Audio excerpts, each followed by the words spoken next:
వేపాకుని మెత్తగా మిక్సీ చేసుకొని వచ్చానండి.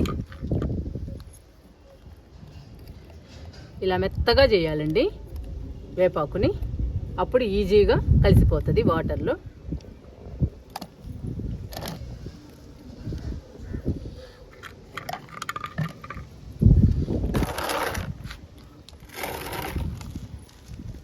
పది లీటర్ల బకెట్లు 2 తీసుకున్నానండి.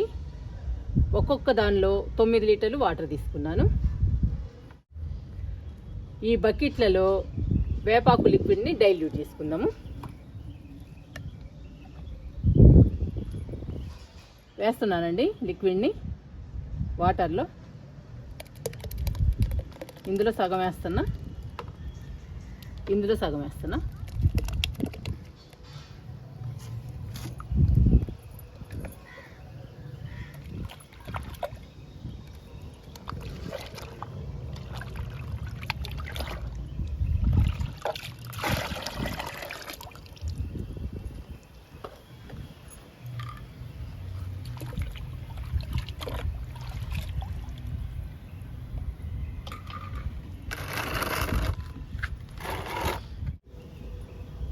– 20 లీటర్ల లిక్విడ్ తయారైందండి, వేపాకు లిక్విడ్. ఈ లిక్విడ్ని మనం మొక్కలకి ఇవ్వడమే.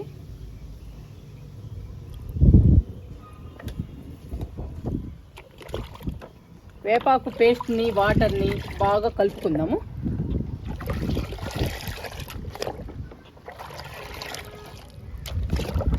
ఈ బకెట్లో కూడా కలుపుకుందాము.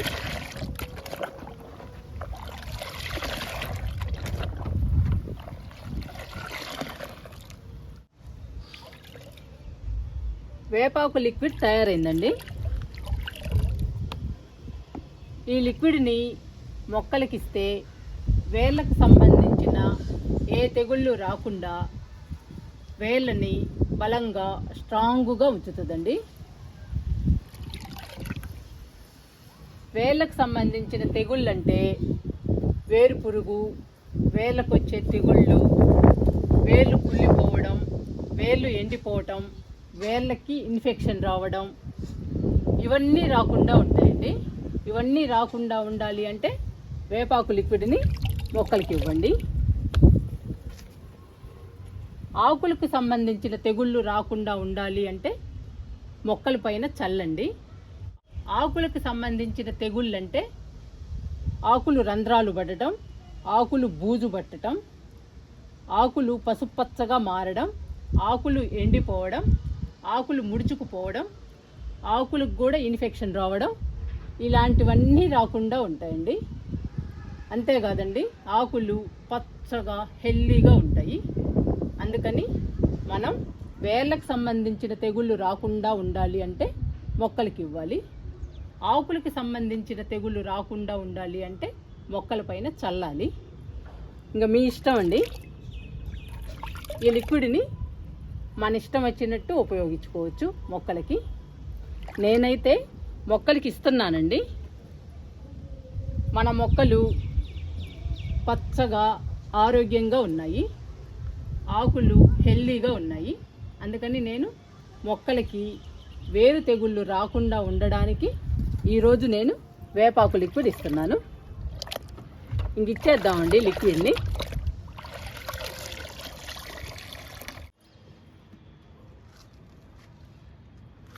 ఇవిగోండి జడబంతి మొక్కలు ఎంత బాగున్నాయో, ఎంత హెల్దీగా ఉన్నాయో చూసారా. సమ్మర్ అయినా కానీ చాలా బాగా వచ్చాయండి విత్తనాలు చల్లితే.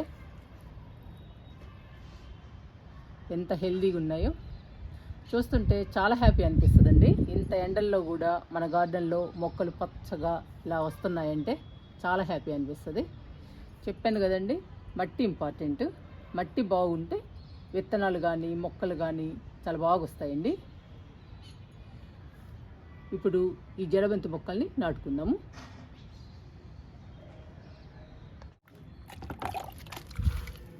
ఫస్ట్ కొంచెం నీళ్లు చల్లుదామండి. నీళ్ళు చల్లాక మొక్కల్ని నాటుదాం.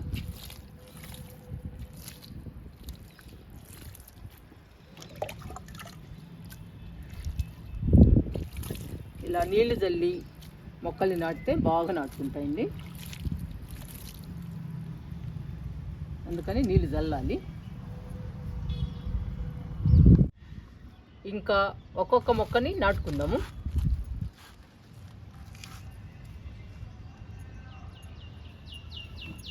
ఇంకా నాటుదామండి మొక్కని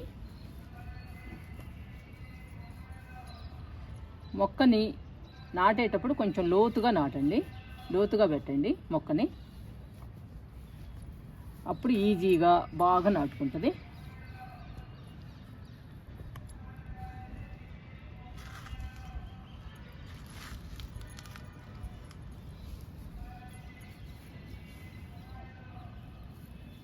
ఇంకా మన గార్డెన్లో జడబంతి పూలు కూడా వస్తాయండి. అన్ని రకాల పూలు ఉంటేనే గార్డెన్ అందంగా ఉంటుందండి చూడటానికి. అందుకని పూలు కూడా రకరకాలు ఉండాలి గార్డెన్లో.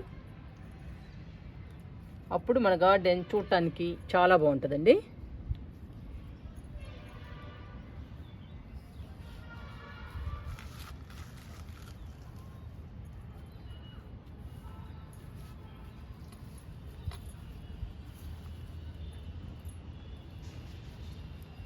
ఈరోజు మనం 100 రూపాయల టబ్బులో జడబంతి మొక్కల్ని నాటుకుంటున్నాము.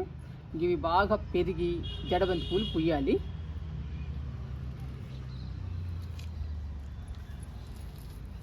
నాలుగు వైపులా 4 మొక్కల్ని నాటానండి. ఇంకా మధ్యలో కూడా ఒక మొక్క నాటుదాము. మొత్తం 5 మొక్కలు. ఈ 5 మొక్కలు 100 రూపాయల టబ్బులో బాగా పుయ్యాలి పూలు.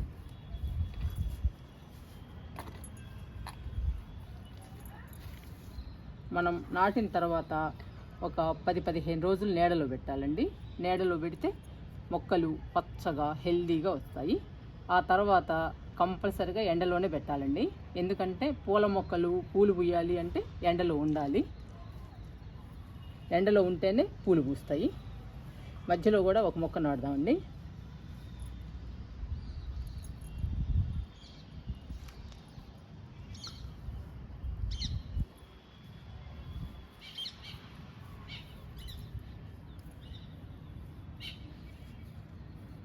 చూసారా ఎంత బాగున్నాయో జడబంతి మొక్కలు, చూడటానికి చాలా బాగున్నాయండి. పచ్చగా హెల్దీగా ఉన్నాయి. ఇలా ఉంటే బాగా పూలు పూస్తాయండి.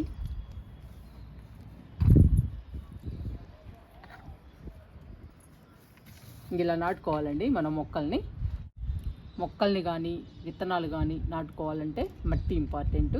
మట్టిలో అన్ని రకాలేసి మనం మొక్కల్ని నాటితే మొక్కలు ఆరోగ్యంగా పెరుగుతాయి. నాటేసామండి ఈ జడబంతి మొక్కల్ని. ఇంకా వాటర్ ఇచ్చేద్దాము. వాటర్ ఇస్తే ఇంకా బాగుంటాయండి మొక్కలు. ఇంకా తర్వాత నేను నీడలు పెడతానండి.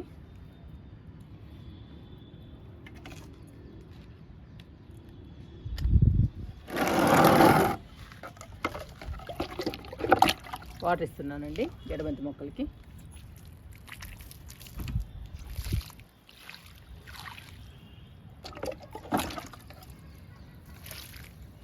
మనం ఫస్ట్ 2 మొగ్గులు పోసాం కదండి, ఇప్పుడు కూడా 2 మొగ్గులు పోస్తున్నా. ఇంకా సరిపోతాయి. ఇంకా జడబంతి మొక్కలు హెల్దీగా పచ్చగా పెరిగి మనకి జడబంతి పువ్వులను ఇవ్వాలండి. జడబంతి పువ్వులతో మన గార్డెన్ అందంగా బ్యూటిఫుల్గా ఉండాలి. మీరు కూడా మొక్కల్ని కానీ విత్తనాలు కానీ నాటండి. వేసవి కాలమైనా కానీ నాటిన తర్వాత మాత్రం తప్పకుండా 10-15 రోజులు నీడలో పెట్టండి. తర్వాత ఎండలోకి షిఫ్ట్ చేయండి. అప్పుడు హెల్దీగా పచ్చగా ఉంటాయండి ఏ కాలంలోనైనా.